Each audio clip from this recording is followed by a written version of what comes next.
السلام علیکم۔ Open secret کے دوستوں خوش آمدید۔ دوستوں، پہلی عالمی جنگ 28 جولائی 1914 کو شروع ہوتی ہے۔ اس جنگ میں دو الائنس تھے، دو گروپ تھے۔ پہلا الائنس تھا آسٹریا ہنگری، جرمنی اور بلغیریا کا، اور اس میں 4 جنوری کو ترکی بھی شامل ہو گیا۔ اور دوسرا تھا فرانس، برطانیہ، امریکہ، جاپان، ان کا، اور روس بھی شامل تھا اس میں۔ دوستو، بر صغیر میں چونکہ برطانیہ کی حکومت تھی اور جنگ میں ان کو ایک کثیر تعداد میں فوج کی ضرورت تھی، تو انہوں نے ساری اپنی فوج اس جنگ میں لگا دی۔ دوستو، یہ جو پاور گیپ بن چکا تھا بر صغیر میں، اس سے فائدہ اٹھانے کے لیے ایک تحریک شروع ہوئی جسے ریشمی رومال تحریک کہا گیا۔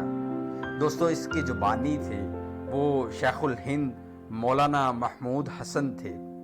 انہوں نے مسلمانوں کو یکجا کیا، خصوصاً کے پی کے جو خیبر پختونخوا ہیں وہاں کے مسلمان، ان کی ایک جماعت حزب اللہ کے نام سے مجاہدین کی ایک بنائی اور ان کو منظم کیا اور اس طرف مائل کیا کہ بر صغیر کو انگریزوں کے تسلط سے نکالا جائے۔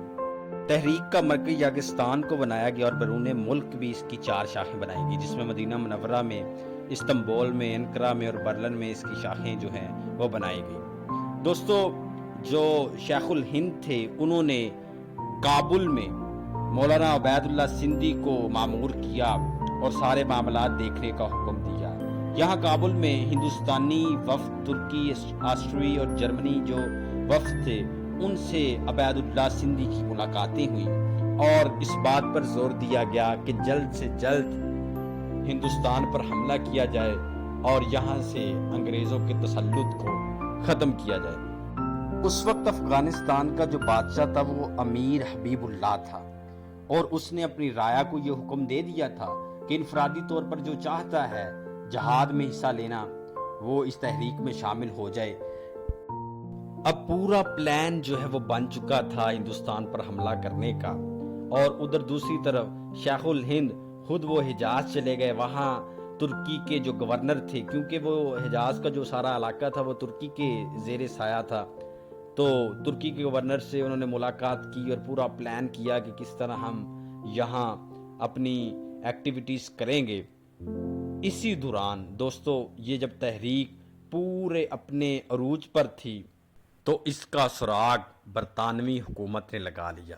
ہوا کچھ یوں کہ مولانا عبید اللہ سندھی نے ایک خط لکھا مولانا شیخ الہند کو، اور وہ خط ایک قاصد کے ہاتھ دیا، عبدالحق۔ اب یہ 3 خط تھے، مختلف لوگوں کو دینے تھے، اور یہ ریشمی کپڑے میں تھے، اسی وجہ سے اسے ریشمی رومال تحریک یا سلک لیٹر موومنٹ کہا جاتا ہے۔ اب عبدالحق جو قاصد تھا اس نے ایسا کیا کہ اپنے ایک مالک رب نواز کے حوالے ان خطوط کو کر دیا۔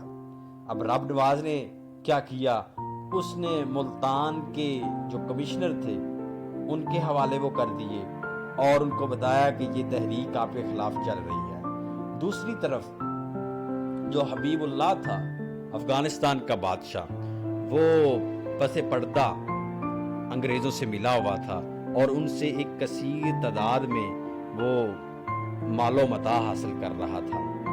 اور یہاں حجاز میں جہاں شیخ الہند خود تھے، وہاں کیا تھا کہ جو حسین شریف مکہ تھے ان کو انگریزوں نے اپنے ساتھ ملا لیا اور ترکی کی حکومت کے خلاف بغاوت پر اکسایا۔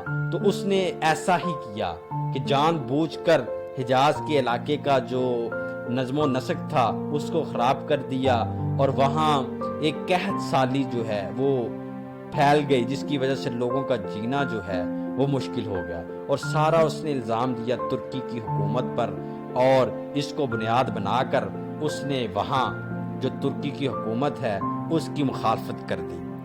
اب اس نے شیخ الہند کو، محمود حسن کو یہ کہا کہ آپ اس انقلاب کو جو میں کر رہا ہوں اس کے بارے میں فتویٰ دیجئے کہ یہ جائز ہے۔ لیکن شیخ الہند نے کہا کہ میں کیسے دے سکتا ہوں، میں بر صغیر کا ہوں اور یہاں جو عرب میں لوگ ہیں وہ اس کے بارے میں بات کریں۔ اس پر پھر وہ شریف مکہ نے انہیں گرفتار کر لیا۔ ایک دفعہ پھر یہ تحریک جو ہے کچھ غداروں کی وجہ سے ناکام ہوئی۔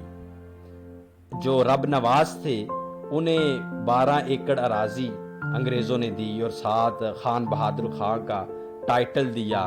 اس کے علاوہ جو حبیب اللہ تھا اسے ایک خطیر رقم دی گئی، اور تیسری طرف جو شریف مکہ تھے، اب ان کا انقلاب ٹھیک ہے یا نہیں ٹھیک، لوگوں میں اختلاف آیا جاتا ہے، انہیں وہاں کی حکومت دے دی گئی۔ تو یہ تحریک جو ہے یہ ناکام ہوئی۔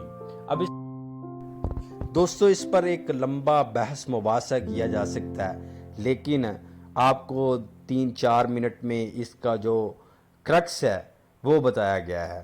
تو اگر تو آپ کو ویڈیو پسند آئی تو اوپن سیکرٹ کو سبسکرائب کریں، بیل آئیکن کو پریس کریں تاکہ ہمارا اور آپ کا جو رشتہ ہے وہ بنا رہے، اور کمنٹس میں اپنی رائے دیجئے کہ یہ تحریک کیوں ناکام ہوئی۔ شکریہ۔